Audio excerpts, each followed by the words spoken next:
Kurz dejiny Habsburskej monarchie, čiarka Rakúsko-Uhorska, má vlastne predstaviť dejiny jedného štátu, ktorý už na mape nenájdeme.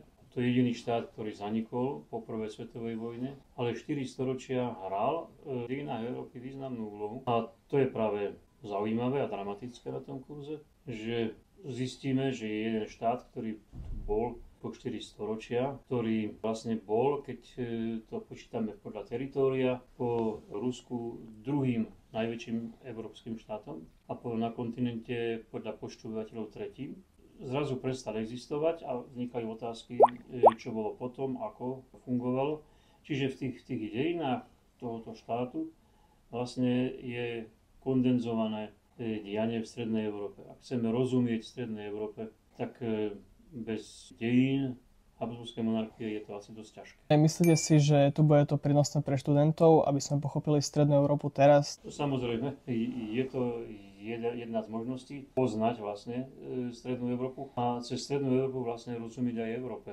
Myslím si, že vôbec ako v dejinách je dôležité, aby sme nememorovali nejaké dátumy alebo udalosti, aby sme si kladli otázky a Habsburská monarchia poskytuje strašne veľa otázok. Na niektoré je aj ťažko odpovedať. Bol to štát, ktorý mal nespočetné množstvo etnik. Boli tu rôzne náboženské konfesionálne rozdiely. Habsburgovci boli katolická dynastia, ale mali tu veľa protestantov, teránov, kalvínov, mali tu na gréckych katolíkov, mali tu ortodoxných, mali tu samozrejme veľké židovské obyvateľstvo a okrem toho aj moslimov. A to všetko na tomto priestore jedného štátu. A samozrejme boli pokusy to riešiť. Boli pokusy riešiť aj otázku konštitúcie, parlamentu, volebného práva. A to všetko za veľmi zložitých vnútorných podmienok. Ako plánujete hodnotiť študentov a ako bude vlastne prebiehať? Moja predstava je, že by mali študenti vlastne prísť už na prednášku či seminár do určitej miery pripravení. Čiže mali by už prečítať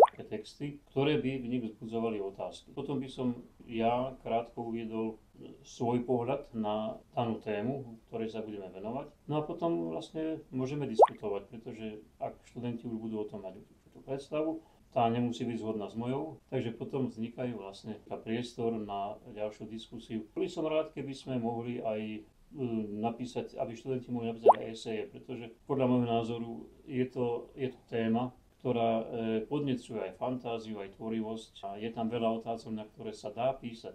Takže ja by som bol veľmi zvedavý na eseje študentov. No a hodnotenie, ja myslím, že hodnotenie, tak ako tu býva zvykom, je komplexné hodnotenie. Nie iba na základe eseje, lebo samozrejme študenti niekedy majú predstavu, že keď tam niečo napíšu do eseje, čo nie je celkom pravdivé, že zlyhali. Myslím, že ja eseje nechápem ako prejavy toho, či majú vedomosti, ale prejav toho, či sa nad vecami zamýšľajú alebo nie.